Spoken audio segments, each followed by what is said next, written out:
That's the sound of the Galloping Goose Bell, the iconic motor-driven rail car that sits in front of the replica depot in Dolores. The goose may not fly this year, but the museum is open to visitors. You're watching the Local News Network, brought to you by Kazee Motors and Big O Tires in Cortez. I'm Wendy Graham-Settle.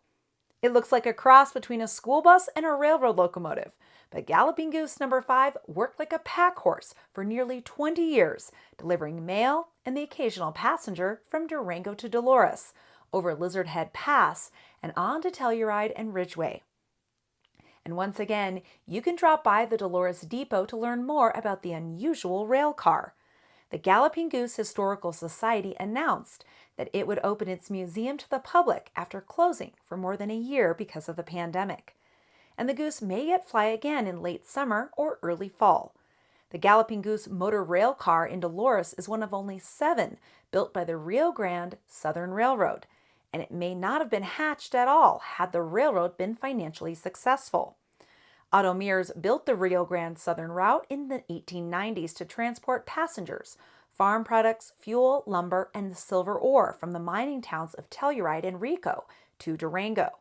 Unfortunately for Mears, he completed the 169-mile narrow-gauge track just in time for the silver panic of 1893, when silver prices plummeted and closed many of the mines in the area. The railroad struggled to survive, and during its bankruptcy in the early 1930s, it built 7 rail cars to replace the more expensive steam locomotives to haul mail, passengers, and the occasional freight order along the line. The Galloping Goose was originally built with a Pierce Arrow limousine in the front, and they picked the Pierce Arrow because that was the biggest engine around. It has very great torque down low, so it's a stump puller.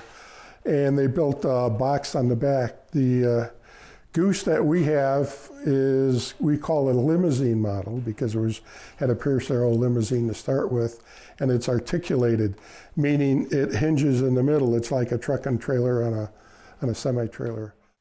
After the railroad lost its contract with the U.S. Postal Service in 1950, it attempted to operate the Galloping Goose motor cars as a tourist attraction, but abandoned the line after a year. In 1953, members of the Dolores Rotary Club purchased car number 5 for $250 and relocated it to a park in town, where it sat and slowly deteriorated. The Galloping Goose Historical Society formed in 1987 to restore the motor car, but first built a replica station near the site of the original station to serve as headquarters for the restoration. It now serves as a gift shop and museum that preserves the history of the Rio Grande Southern. And yes, Galloping Goose number 5 still takes an occasional run on the Cumbres and Toltec narrow-gauge railroad that connects Chamonix, Mexico with Antonito, Colorado. And it runs on the Durango and Silverton line during RailFest. The Cumbres and Toltec excursions have been canceled this year, but Becker says the Historical Society still hopes to schedule a trip on the Durango track in late summer or early fall.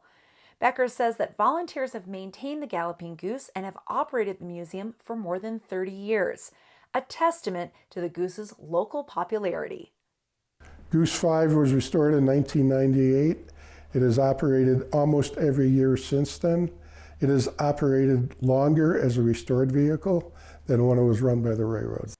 The museum is open from 10 to 5, Monday through Saturday, but call ahead to make sure.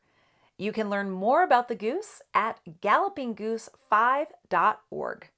Thanks for watching this edition of the Local News Network, serving Telluride, Cortez, and Durango in southwest Colorado, and San Juan County in northwest New Mexico. I'm Wendy Graham-Settle.